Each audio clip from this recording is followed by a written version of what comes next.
I'm just gonna stop you right there. This competition is about serious people with game-changing business innovations, not just some lunkhead that has a couple of IQ points to rub together. Look, thanks for playing, but take a hike. I think that when you hear my presentation, you'll change your mind. Yeah, I doubt that. Unless anybody here is looking for a new gym membership or some protein powder. Dr. Cole, you're not being very fair to this gentleman. Please. I know a bad investment when I see one, and that's why I am the CEO.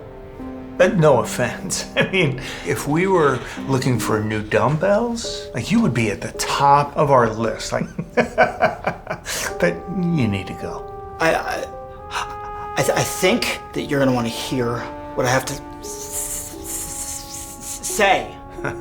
Yeah, that is highly unlikely. You know, the people who are pitching us today are highly educated. They're highly accomplished. I mean, brilliant.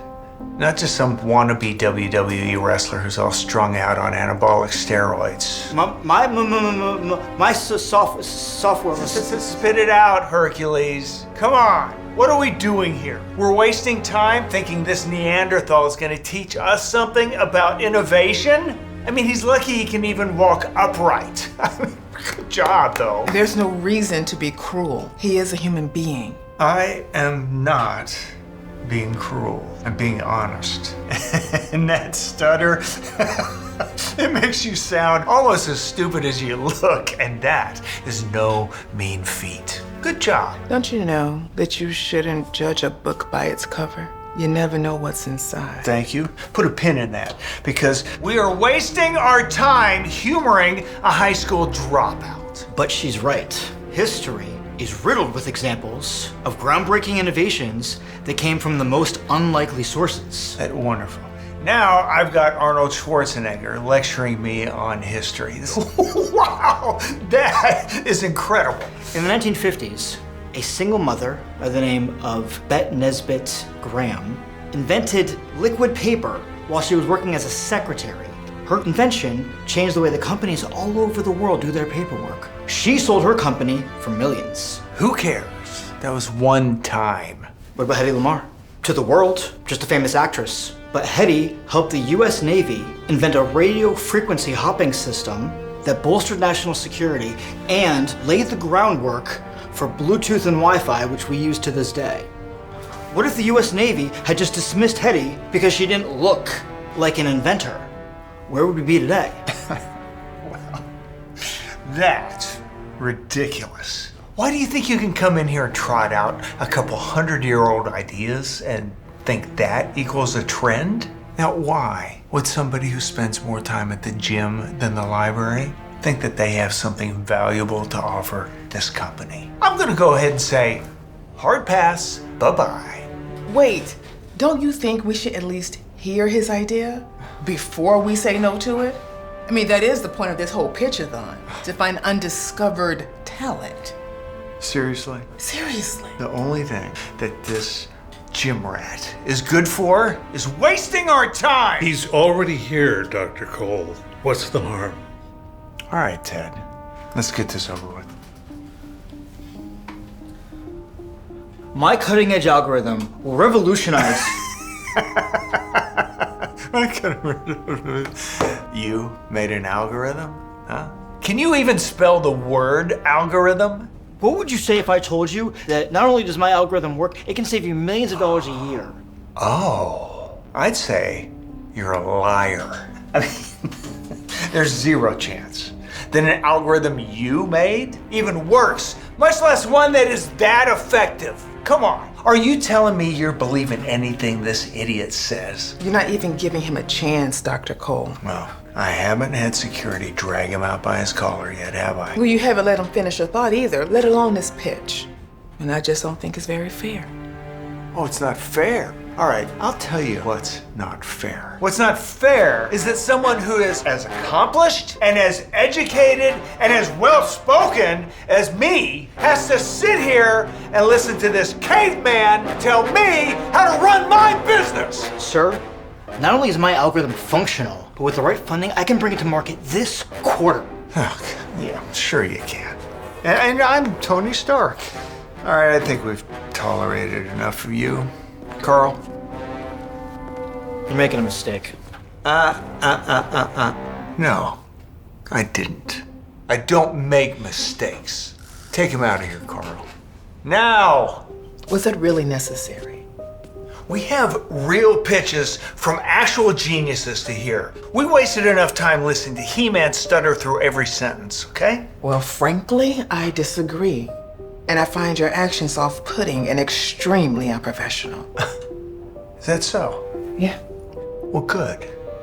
Then you're fired. What for? Because you are supposed to be our head of research. And if you can't discern between a worthwhile investment opportunity and that nonsense that Mr. Universe was trying to sell us, then maybe you don't belong in this business. Now, you have 30 seconds to gather your things and get out of this room, or I'll have Carl come back in and drag you out.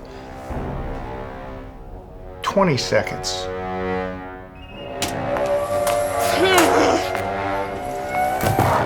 Oh, I'm so sorry. I didn't see you standing there. It's okay, but are you okay?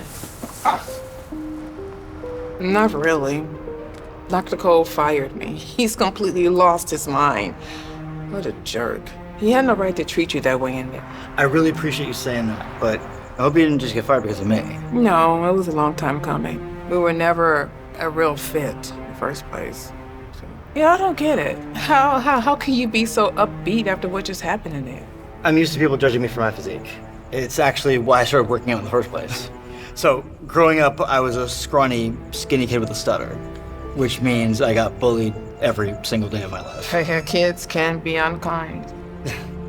So, when I got to college, I started working out, fitting in, and, you know, the bigger I got, the more confident I got, and the more confident I got, the stutter went away. Okay. Well, what happened to your bully problem? Did you changing your body help you fit in? Sort of, but it wasn't long before I met a new kind of bully, like your former boss in there. People assume I'm just a dumb jock because I work out. What that made me realize is that big or scrawny, you can't control how people see you. Okay. So how do you stay so positive and upbeat?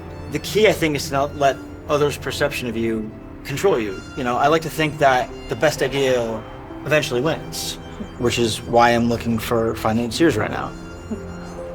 I might be able to help you with that problem. I know some people with some pretty deep pockets in this town. What do you say we go get a cup of coffee and you finish that pitch? Really? You do that for me? Absolutely. Thank you. Dr. Cole, the board has called you in here today because we have an announcement. We have agreed in principle to a deal worth $250 million. Why am I just finding out about this now? Look, I'm the CEO.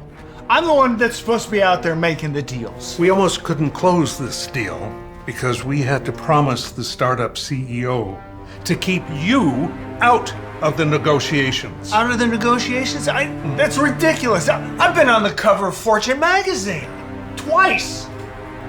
Okay, listen, who is this other CEO? I want to know who this is. I want to give them... That would be me. And, based on how you treated me the first time we met, I had no desire to try to do business with you again. Oh, you're a CEO now. Of what, a gym? You gave him $250 million? Well, are you drinking or something? And what is she doing here? Well, after you fired me, I ran into Brandon and I listened to his genius pitch. So genius, in fact, that I decided to invest every penny I had into it and call every contact on my phone to find funds for his startup. Leanne's incredible. I couldn't have done any of this without her. So your stupid algorithm actually works? More than just works. It's going to revolutionize our supply chain management. And in the meantime, save us millions per year. And every single retail company in the world will be using Brandon's algorithm. I like to think, Dr. Cole, that you had a chance to get in on the ground floor of this $1 billion investment. But you passed, all because you decided to judge a book by its cover. No. This is not my fault. Look, anybody who saw the Hulk try to pitch would have made the same decision. The board disagrees. which is why we've decided to let you go. You can't fire me. I'm the CEO. Not anymore. Thanks in large part to Brandon's recommendation, we have decided to name Leanne as your replacement this afternoon. You're kidding me. Oh, no, this isn't a joke, Dr. Cole. Carl, will you please remove Dr. Cole from the building? Carl, what are you doing? Hey, get your hands off of me, Carl! You have 30 seconds to remove Carl, the I'm balloon. your boss! 15. Let me go!